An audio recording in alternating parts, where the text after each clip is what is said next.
You are listening to KSG Podcast. In this podcast, we are going to talk about the first Maritime Security Coordinator. Source for the content is Snehesh Alex Phillips' article for the print. The government on the 16th of February 2022 appointed former Indian Navy Chief Vice Admiral G. Ashok Kumar as the country's first National Maritime Security Coordinator. Vice Admiral Kumar will report to the National Security Advisor Ajit Doval through the National Security Council Secretariat. The Navy officer who retired last year will be responsible for coordinating between all government agencies on maritime security and maritime civil issues and also providing crucial inputs on the same to the political and security leadership. This move signals the growing importance of the Navy in the overall security and defense matrix, considering how the maritime domain will be a crucial element in any future wars. The appointment also comes after the Navy got a huge hike in Union budget allocation after years of neglect.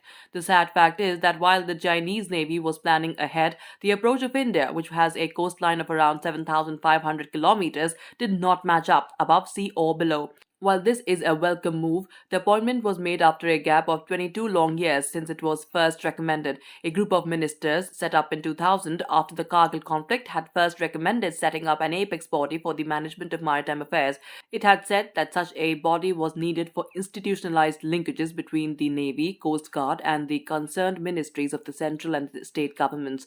The MOD should take necessary action to constitute the apex body, the GOM had then said. After the 2611 attacks, the Defense Ministry proposed a Maritime Security Advisory Board, which was again left pending. Even in 2014 and 2015, the issue was highlighted first in a report of a Standing Committee on Defense presented in the 15th Lok Sabha, and then in another report by the Public Accounts Committee, that is PAC, which also probed the question of interagency communications again in 2020.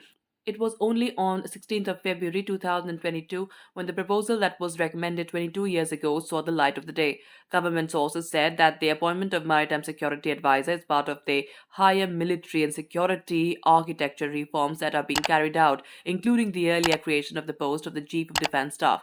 Sources say that in the new global security architecture, the Navy plays a critical role as the maritime domain is a new focus.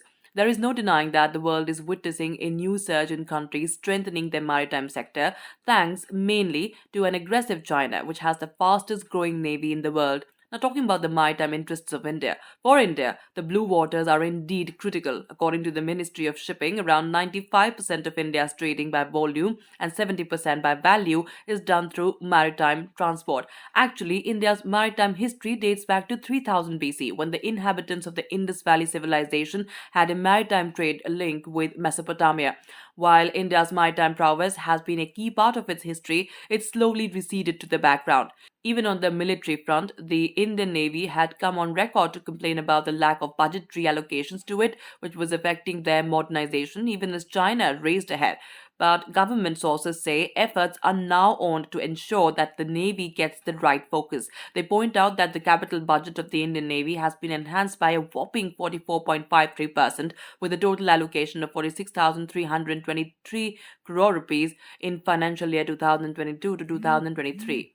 Naval sources are happy with the creation of the National Maritime Security Coordinator and hope that this will bring a renewed focus on India's maritime needs and the importance of having a strong blue water force, not just for securing India's commercial interests, but also to further the country's defense, security, and diplomatic needs. That's it for this podcast. Thank you so much for listening. To join KSG India courses and to crack the ICE exam, visit ksgindia.com. You can also get a PDF of this podcast on ksgindia.com. Thanks for listening.